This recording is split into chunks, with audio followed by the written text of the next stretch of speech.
Coming up on today's broadcast, we'll look back at BYU's 34-14 win at Wyoming, a win that improves the Cougars' record to 3-0 for the second consecutive season and fourth time in the last 5 years. And we're chatting with BYU Special Teams Coordinator and Wyoming native Kelly Poppinga, along with BYU Defensive Coordinator Jay Hill. Today we kick off today's show by saying hello to Coach Kelly Poppinga. Good to see you again. Good to be back. All right, let's start off with the Wyoming background and history in the Poppinga family. Oh boy.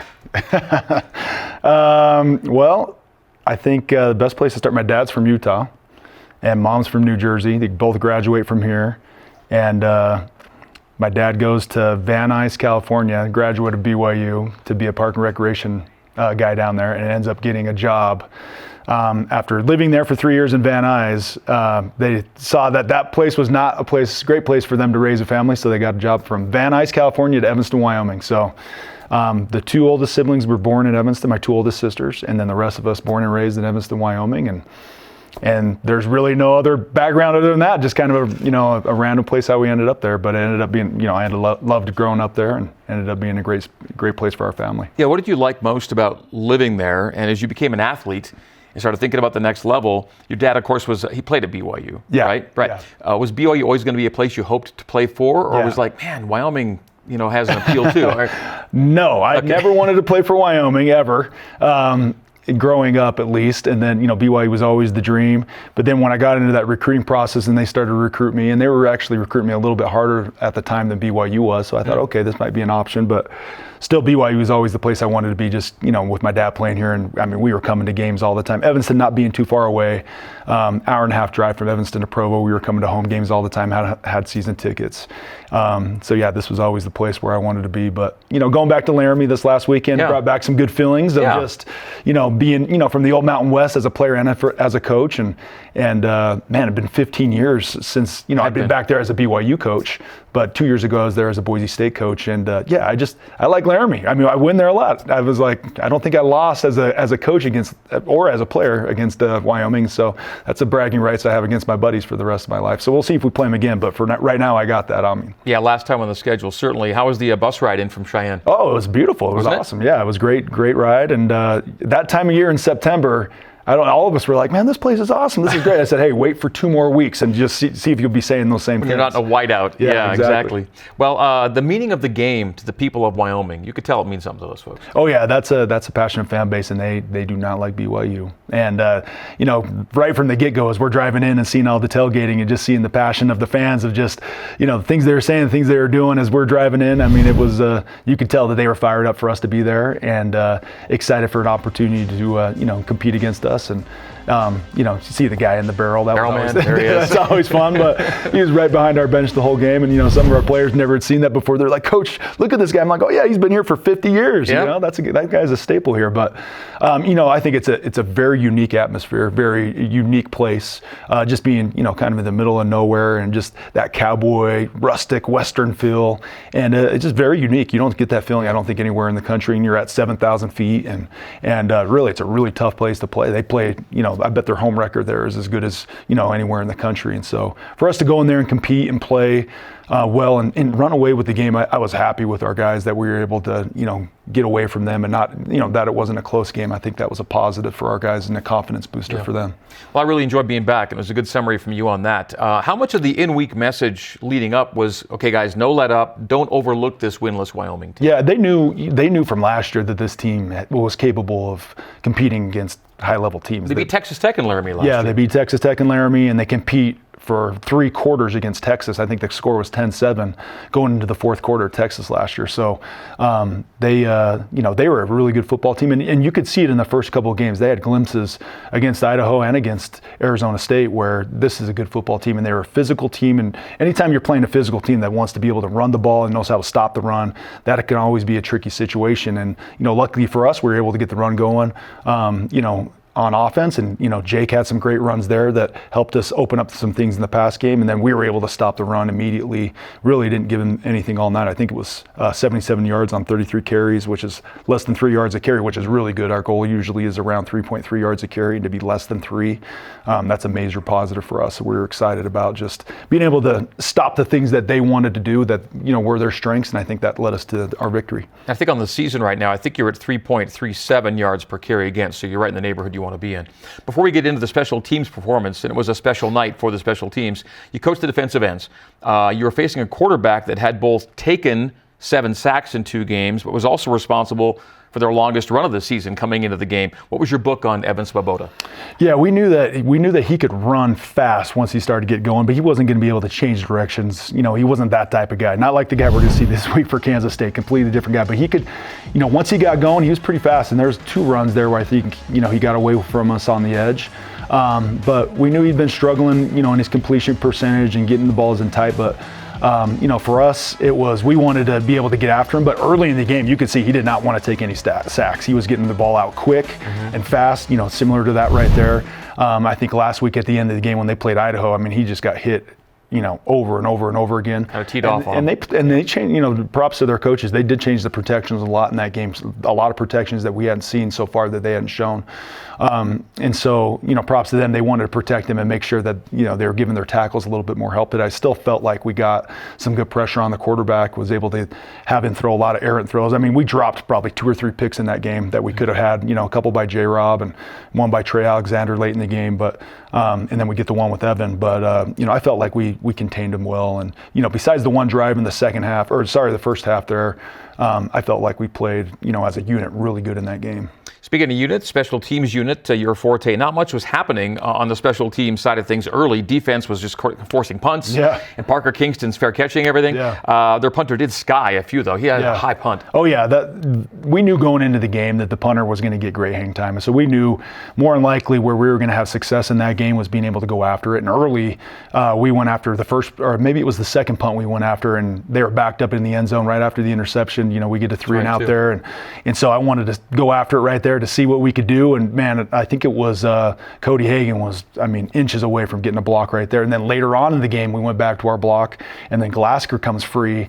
And right at the end of the half, I think, the first half, and then he almost gets a block. And so all those little things, it's just like, affecting the quarterback with a pass rush or a blitz. It's the same thing with a punter. When you want to put pressure on that guy and, have him shank the ball or, get him out of his rhythm so he's not getting these 45-yard balls that are, 4 or 5 hang. And so, and we ended up getting pretty decent field position, or we would have got, pretty decent field position on that Glasgow pressure if we catch the ball. And Parker made probably one of, I don't want to say it a mistake, but one thing that we got to fix is if he catches that ball right there, we get the ball on the 40-yard line with about 23 seconds to go in the half, and we have a chance to go get another field goal right there. And so that was a kind of a blunder that we had. And Parker and I talked about that at halftime, how we need to catch that ball, and then 10 seconds roll off the clock right there because they let the ball roll down, and then now we get one play, and then we're going into half. But if we catch it right there, we have a chance to get another field goal. Yeah, it changed the way you called the end of the half offensively. Yeah, and that's exactly why we were calling the timeouts, why Kalani was calling the timeouts, and why we pressured is because we felt like we could have had good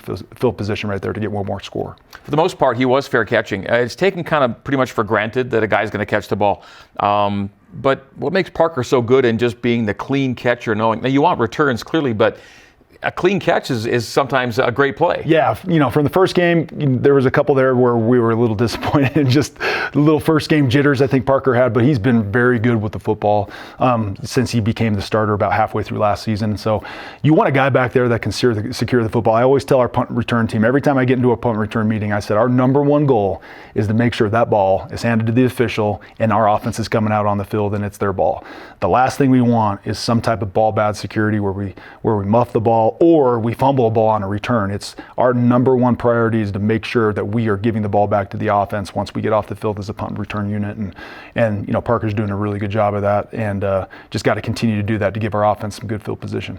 Back into the game flow for a bit and the defensive perspective you had on the game. The offense gets you out to a 14-0 lead, and again, playing from in front just makes everyone a little more comfortable out there. Yeah, it's a totally different ball game, especially as a defense, and the way that you call things as well. You can call things a little bit more aggressive, and your pass rush can be a little bit more aggressive. And so I just feel like our guys, now 3 games now in a row where I feel like we've had a lead. Our defense has been out there, and we're getting a lot of 3 and outs right now. I think we might have had 7 in that game.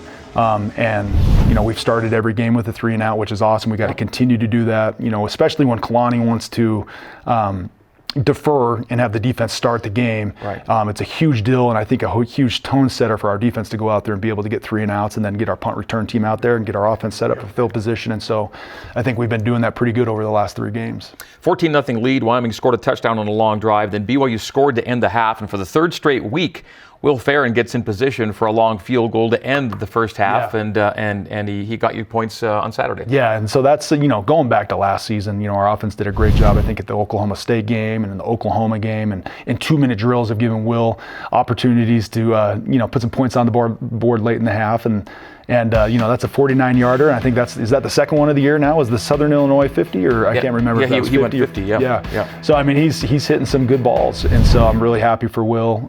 He's become one of our better players on our whole entire team, and so to have a guy like that that's reliable, can put points on the board every time he's out there, and then be able to, on kickoffs, be able to get the ball out of the end zone like he's been doing and placing it in a position where it's really hard to get returns. He's really helping out our kickoff team as well, and so I'm really, really happy for Will, and we just got to continue and keep going with him. A good field goal kicker is worth his weight. In the NFL now, you probably watch it too, but whether it's college or NFL, the 50-yarder is almost like an expectation. Like you better be able to hit for 50. Last night I'm watching Sunday night, Kaimi Fairbairn, I think he had 53, 57, 59 in the same game, plus a 49. And that's what they expect of these guys now. Yeah. And I think Will, going back to last week, when we were at SMU and he missed that 55-yarder, he came off and he was probably the most disappointed he's ever been. I'm like, Will, that's a 55-yard field goal. He's like, I know, Coach, but he hits all those, all the time in practice. And so, I just think he's built a ton of confidence. The team has a ton of confidence in him. I think Kalani and A-Rod have a ton of confidence as well, where maybe in the past there are some times where they wanted to go for it on 4th down, where now it's, hey, we got Will out here and we're going to get 3 points on the board for sure. And so just continue to build that, I think, is something that's just going to help our team down the road. On that Farron field goal, Cougs were in control 17-7 at the break. BYU would get the ball to open the second half. We all know what happened with that. We'll get to that when Coordinator's Corner continues. As we go to break, a reminder to join Dave McCann and former Cougars Blaine Fowler and David Nixon tomorrow night for a brand new episode of After Further Review as they break down the film of BYU's win at Wyoming and look ahead to Kansas State. That's tomorrow at 7 p.m. Eastern on the BYUtv app and ESPN+. When we come back, more with BYU Special Teams Coordinator Kelly Poppinga. As the Coordinator's Corner continues, we're brought to you by JCW's The Burger Boys.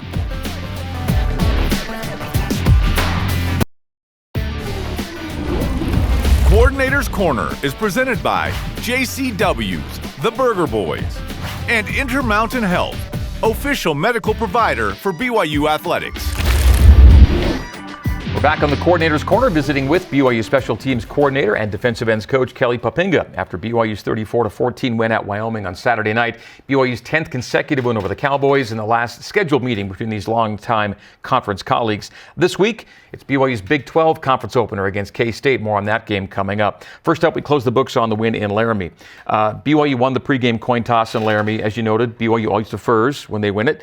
So Cougs were set to receive the second half kickoff. Let's break it down now with you. Yeah. This was a long time coming. We'll get a few looks at this. Keelan Marion returns the opening kick in the third quarter. And you guys on TV can see I'm smiling ear to ear because we talked about it all year last year, as I returned back as a special teams coordinator. And I told them, guys, the last time that we've had a kick return was the last time I was here as a special teams coordinator. And I'm not giving props to myself. I'm just saying that's a long time, guys. We had to change this. And so 10 years 2014. ago. 2014. Yeah, 10 years ago I remember it versus Virginia. But here's Keelan. We had a left return called right here, and he actually ended up breaking it up through the middle of the field. And just some amazing efforts. If you go back and watch that, Cole Eldridge makes a great block to free it up right at the beginning. Ray, what's Ray's tight end? Ray's last name? Paolo makes 2 really good blocks to free up. He gets a kicker and then somebody late, and then Talon, Alfrey, and Sione Moa, number 30 Sione Moa, make 2 really good blocks at the end of that to really help them get all the way to the end zone. But it just, for a KOR to happen, it really, touchdown to happen, it really takes, all 11 guys doing their job. And it takes a returner that's fearless. And if you go back and you actually watch the first return that we return in that game, it's wide open as well. We went right return on that one. And Keelan didn't quite see it right or didn't trust it, either one. either way, he didn't hit the seam, but there was a big seam in that I don't know if it's going to score a touchdown, but it's going to go a long way. And instead of hitting it up what we call the alley, he ends up bouncing to the outside. So we got it at halftime, and I just told him, hey, I pulled him aside, Kalani pulled him aside, Fessy pulled him aside, and say, hey, we believe in you. You need to hit the return where it's supposed to go, and you need to trust it. And however you see it, you need to hit it, you need to go. And if you go back and you watch that right there, he did not slow down at all. And, that's being great returners are fearless. They trust it, they see the seams, and they go, and that's what he did on that play, and that was exciting. Well, the returners always know their job, but to have it be something where like coaches are specifically saying, we've got this thing, you've just got to trust it, you got to hit it, and then to see it seconds later come to fruition, that had to be like an amazing moment. And it almost came to the point too where he missed the first one so bad. I went to Fessy and I was like, hey, do we need to try Parker back there? Do we need to get Parker back there? Because maybe Keelan's just not seeing it good. But yeah, if you watch this right here, there's no slowing down by him. That one cut right there, and then that second cut, and you can see Koa's block. That block right there by Ray. You can see Sione right here at the very end makes a great block right there. Yep. And those are special things. And so when we haven't watched this as a team yet, how's that going to be this afternoon? We haven't watched it as a team, but it's going to be exciting because we've just talked about it so much, and just, hey, this is the team that's going to do it. I felt like we had the right personnel. I feel like we have the right returner. And I just felt like, we have opportunities, and I think we're going to have more opportunities. So this is hopefully just the beginning of that team, because I felt going into this season it could have been one of our strongest special teams units, is that kickoff return unit. And just excited to see where we can build from here. He showed his potential. He had one that at West Virginia last year that came back on a flag, right? The old phantom flag on Isaiah Glasgow. Oh yeah. So we're in the end zone celebrating. All of a sudden a flag comes out and I'm like, what the heck? But yeah, that was the first time, I think the world, was able to see Keelan be as a kick return. But we've seen it in practice. I've seen it for 2 years now in practice that this guy could be a pretty special returner. So now it's just him believing in himself, trusting himself, and hopefully this builds some confidence for him going forward. First kickoff return for Keelan. He said he didn't happen at his previous school either. So first one for him, and the first 100-yard kickoff return touchdown officially since James Dye back in 1996. And it was 102-103 when you see how far he came out of the end zone. So it's a special night indeed. And just one thing to add to that, but we knew going into that game that kicker was going to kick it deep. And so we told Keelan, we usually don't do this, is that we're going to back ourselves up 5 yards in the end zone right here, and we're going to take it out no matter what, and just test this team, because they haven't covered many kicks this year. Their kicker had been kicking them out of the end zone. So I just said, I don't care how deep it is. If it's deeper than 5, we'll fair catch it. But other than that, we're going to bring this out deep. And the guys executed our game plan, and it was fun to see. So BYU led 24-7 after the Marion House call. Next time the offense touched the ball, Will Farron makes his second field goal of the night. He was 2 for 2 on the night, a 37-yarder for Will. He's now 5 for 7 on field goal tries, 10 for 10 on PATs, long field goals of 49 and 50 on the year. You feel pretty comfortable with your guy right now? Oh yeah, I've said it, I think, a couple of weeks in a row now. We just feel really good with Will, and in that situation right there where you're inside of 40, we say those have to be automatic. And so our goal for a field goal kicker in the game is anything inside of 44 is 100%, which he was this year, and which we've been besides the first miss. I think he missed the first one of the season, which I think I mentioned this a couple of weeks ago. Came right off the field and told me exactly what went wrong. He said, Coach, we're fine. I'll get it right. And other than that, I think he's had a pretty flawless, first 3 games, and just excited to see how he can continue to help our team. And it's going to be a big deal this week. This week is, I think, the field goal in just these type of games where I think it could be a lower scoring game. They're playing a good defense. We have a good defense, but I believe our offense is going to put some points on the board. But these games that are going to be closer, it might come down to a field goal in this situation, similar to the SMU game. And so we're going to have that team ready to go, put some points on the board. Saturday's game got to 34-7 after 3 quarters. They get a long touchdown, a long drive that is, for a touchdown against basically backups, reserves for BYU, 2s and 3s. But the Wyoming starters, they were all still in. They played their guys to the end, basically. Now. Yeah, Coach Hill kept saying it, and he'll probably say here in a couple minutes when he comes on, is those reps for those guys are so invaluable. And so there's nothing like game reps. Yeah, you can go out there and you can practice all you want. And these guys get out there on that drive right there, and these guys have played a lot during fall camp, and they go out there and they're losing their minds. It's like, guys, we've run these plays, we've run these calls so many different times, and all of a sudden we get in the game, and all of a sudden you just go haywire. And so it's there's nothing like game reps. And so for all those guys that I think are all going to be very good players, the Trey Alexanders, the Cabellas, the Asiatas, all those guys that were out there that are future BYU football, those reps right there, and being able to get in the film room this afternoon and going over those together are just going to be invaluable going forward to help them continue to progress as football players. All right, big win for BYU, nicely done. Special teams player or players of the week, you had a lot of them. Like 11, I think, because the special teams the kickoff return unit are your players of the week. Yeah, and I didn't want to sit there and just give it to Keelan. I'd done that in the past, and I always feel bad. I'm like, there's 10 other guys out there that, bust their butt on that one play right there to be able to free everybody up, and I just felt like we had to give it to that whole entire team. And so, those 11 guys out there, they'll all be rewarded when we get into our team meeting today, and it'll be fun for the whole team to be able to see just the effort that team put forward on that play. And I don't know if anybody saw the celebration between me and Kalani and the rest of the sideline. On the sideline, it's a great view. Yeah, and it was awesome. And so and the first thing I did when I saw him cross the sideline or across the end zone, I look back and I'm looking for any flags on the field. I don't see any flags, so I'm like, okay, let's celebrate this thing. And first thing I said on the call was, and there are no flags. Yeah. All right. Just ahead, a look to BYU's league opener with K-State. Both teams 3-0 as they meet for the first time as conference competitors and the first time overall since BYU's win over the Wildcats in the 1997 Cotton Bowl. Our conversation with Special Teams Coordinator Kelly Poppinga continues after we tell you that Saturday night you can tune to Cougar Pregame Live on BYU Radio starting at 8:30 Eastern, 6:30 Mountain as the Cougs take on Kansas State as we go to break. Reminder that dinner after the game at JCW's includes something for everybody, from burgers to wings, shakes to salads. JCW's quality and a lot of it. In Lehigh, American Fork, Provo, South Jordan, and Harriman. Coming up next, we preview Saturday's game with K-State with Coach Poppinga. You're in the Coordinator's Corner. We're brought to you by JCW's The Burger Boys. We are back on the Coordinator's Corner. My guest is BYU Special Teams Coordinator and Defensive Ends Coach Kelly Poppinga. After a 34-14 win at Wyoming, BYU now home to K-State, 3-0 Cougs, 3-0 Wildcats. Wildcats ranked 13th in the latest AP poll. All right, this preview of BYU and K-State is brought to you by Intermountain Health, official medical provider for BYU athletics.